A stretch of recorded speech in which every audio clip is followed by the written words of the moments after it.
Ameerikaan yeroo kamiyyuu caalaa Iraan irratti dhaadannoo cimsitee jirti.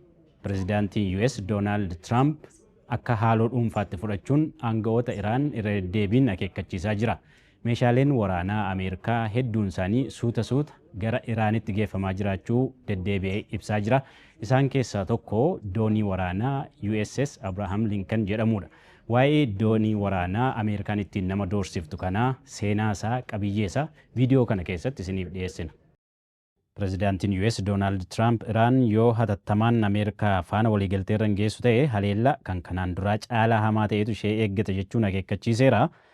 Wayita hiriirri mormii Iraan keessatti gaggeeffamaa ture, Tiraamp mootummaan Iraan humna kan fayyadamu yoo ta'e biyyattii irratti haleellaa raawwachuu akka danda'u dhaadatee ture. Ergaa karaa miidiyaa hawaasummaa isaa Truth Social jedhamuun dabarseen doonii waraanaa guddicha Ameerikaa USS Abraham Lincoln jedhamu humnoota waraanaa biroo waliin gara galoo galaanaatti erguu ibseera Tiraamp. Yeroo barbaachisutti saffisaa fi humna cimaadhaan ergama itti kenname raawwachuuf qophii ta'us ibseera.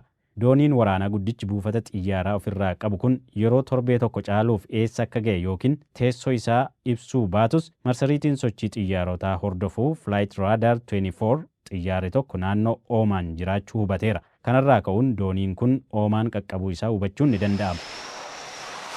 Dooniiwwan waraanaa Ameerikaa sadii kan biroonis gara baha giddugaleessaatti qajeelaniiru. Inni guddaan garuu doonii waraanaa USS Abraham Lincoln jedhamudha.